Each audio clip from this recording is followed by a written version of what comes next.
Mike, can you just please tell us a little about the current Tough series that you're coaching, how it differs from the previous series in the past?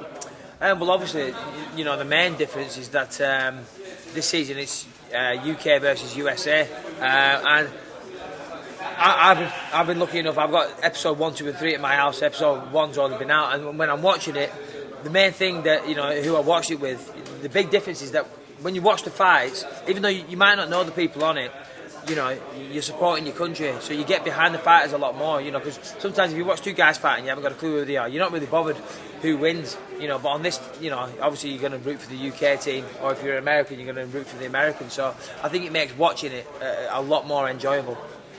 Did you find yourself sort of, as a coach now, rather than being a fighter, did you find yourself under more pressure to do well for the team rather than you as an individual fighter? Yeah, no, definitely. I mean, when I went on as just as a contestant, I was just going on there. I was just Michael Bisping. No one knew or gave a damn what I did. So, I was just representing myself. Now I've got on there. I've been fighting in the UFC for a little bit now.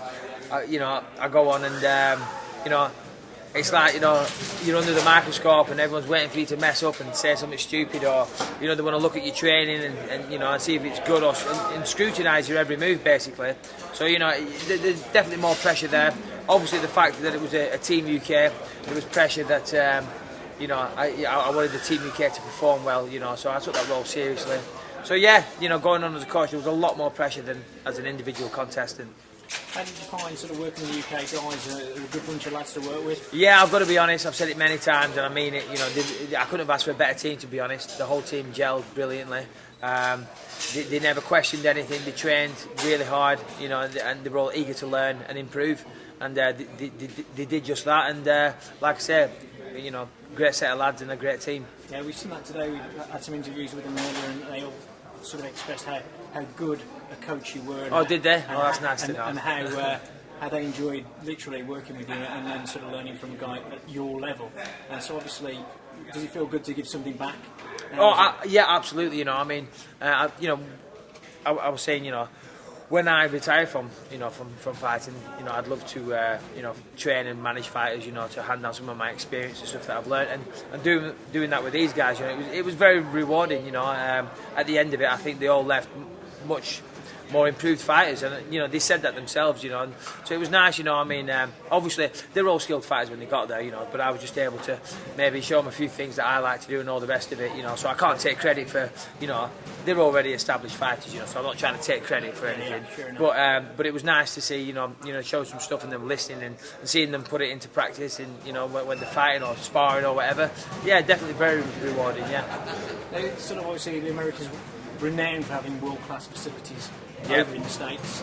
You've had a chance today to look around the Ultimate Training Centre in Birmingham.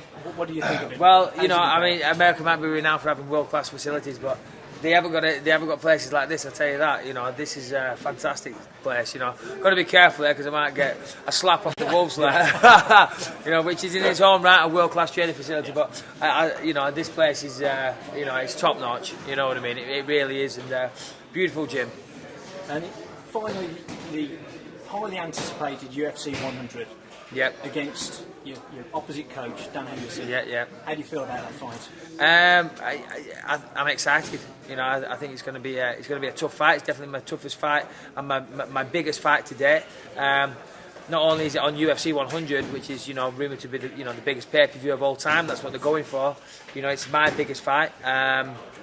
But I think I can win it. I think it's my fight to lose, basically. I think if I just avoid his big right hand and try and avoid the clinch, then I think everywhere else I'm better than him, to be honest.